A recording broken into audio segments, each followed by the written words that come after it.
All right, here we are, Unk Chico, episode number 1, talking about content and Coach Prime, and of course, Colorado Buffaloes. Unk, I appreciate you joining me, man. We're able to do this. Thank you. How's it been getting back in Colorado? Hey, it's going good. It's always a pleasure being in Colorado, but I got to stop you. I got to stop you. You said you appreciate me joining you. No, we're doing this together. Like we are joining together. It's you. It's me. We together. Yes, sir.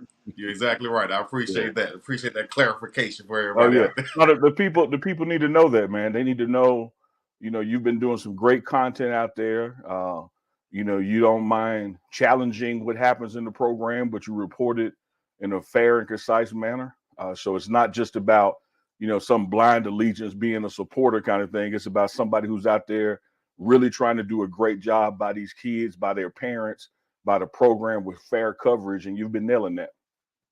Man, I appreciate it. I appreciate it. I learned from some of the best from what you guys been doing out there, covering Colorado from day one, and how you've been putting out content consistently. Matter of fact, let's start right there, as we're going to have a candid conversation, and we encourage everybody to join in. But let's start there as far as the content wise, and I can ask some questions if you don't mind about just getting Oh, go started, right ahead.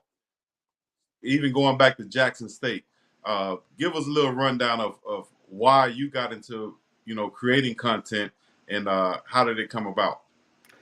Oh man, it really started, believe it or not, with women's basketball at Jackson State, and from a fan perspective.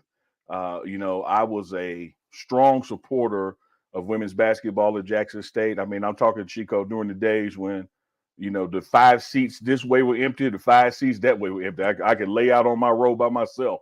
Nobody was Yeah. there. And so from that, supporting the program, there was a podcast at Jackson State called Tiger Talk, which is still going on. And they had me on a couple of times to talk about women's basketball, what I was seeing. Then that eventually led to co-hosting there. And then that was also about the time we were hiring and finalizing hiring Coach Prime. And so started covering him. The pregame show was born there at Jackson State. And we were doing some things, and Coach Prime was watching us from afar. Had no idea he was watching. Had no idea, he was watching the post game shows when he got done with that spring COVID season. And he called me up one day and said, "Hey man, like what you're doing. Want to bring you inside to cover the program internally versus externally." Hmm. Big time. And then, but it's just not an easy thing to do to just say, okay, I'm going to stop doing from whatever my background is and just jump head first into this content game. And then I would guess that you've been learning on the fly, correct? Oh yeah, man. A lot of it is on the fly. You just learn by trial and error. One thing is my good friend Tali Carr over at HBCU Game Day has said over and over and over is that, man, people don't lie to you about what they like. If someone is spending time watching your content, engaging and commenting, sharing it, if you have regular viewers coming back, if you see regular growth, it doesn't even have to be exponential growth, but if you're seeing regular growth, people don't spend their time and spend their money on stuff that they don't like. If you see somebody spending time doing something, they like it. If you see somebody spending money on something, they like it. And so this is not one of those things where people per se spend money directly, but they spend their time watching your content. And so you kind of learn what works and what doesn't work, and you just go from there. But it has to be a labor of love, man. If you don't love it, it's not going to last.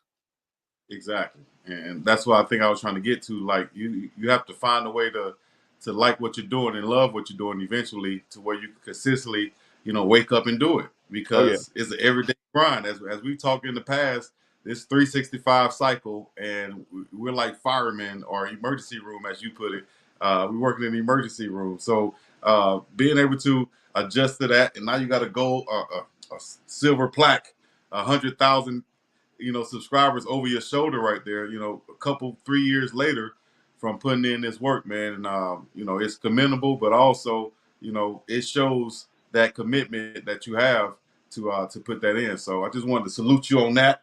And as we move forward and talk about the current things that's going on, as we're recording this on Wednesdays, and I think we can start doing this on our show each Wednesday too, as we do a Wednesdays with Sapp review. As I was just able to check out this one, and you guys were in the Sprinter van, so you got to break down the whole the whole setup for me. Y'all in the Sprinter van, look like you picked them up from the airport. I'm not sure, but give us the whole setup and how that came about. Hey man, you need to be a detective. You need to be on First 48 NYPD or something. That's exactly what it was. One of the things that you try to do in content creation, particularly when you're a part of a program. I really don't care what the organization is, what it is you're covering. Doesn't have to be sports, but one of the key components, BiggDogg, is just simply don't be in the way.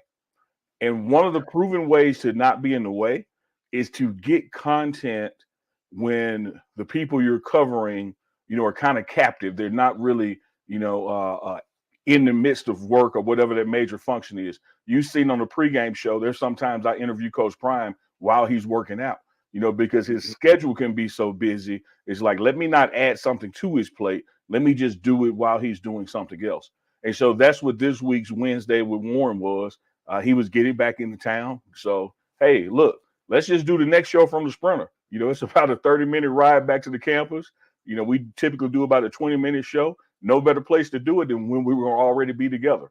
And it just makes it easy that way. And it's authentic. You just catch a real conversation. It's just like you and I are doing here. We don't have a script. You and I didn't shoot each other notes about what we're going to talk about. It's just two brothers chopping it up. Whatever comes up, comes up. And so that's what you get with Wednesdays with Warren. We just talk about whatever's happening that week, whatever's on our minds when we hit record. And so this week, you caught us in the Sprinter riding back from Denver Airport to the campus. Nice. That was some good content right there. He also dropped some jewels in that thing, talking about how he's here to bring that attitude to the defensive line. He doesn't have any interest in being a defensive coordinator right now. He's also still learning, but he can bring at the very minimum that attitude for the defensive lineman to be the engine that runs the defense, so to speak. And you saw the way that he played. It showed that if he can have that translate into the players that he's coaching, a big Amari McNeil, Chidozie Nwankwo, and Quinn Barnes, big Tyreek Thomas coming over now, Tarion Carter, and so on. I can't forget about my boy, big Shane Coates, your boy too, Shane Coates, the philosopher. Absolutely. He's going to have some major guys to work with, and I think he's going to be a huge addition to that defensive line, the defense.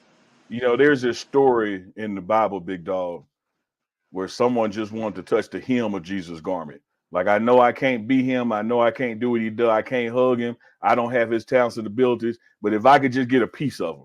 And that's what you got taking place here, man. If these players just get a piece of Prime, if they just get a piece of Warren Sapp, if they get a piece of Jason Phillips, if they get a piece of all the other coaches like Phil Lodeholt and D. Ludis in the D-line room, man, what they're going to grow on the field, whether they possess those individual talents. There's only one Warren Sapp.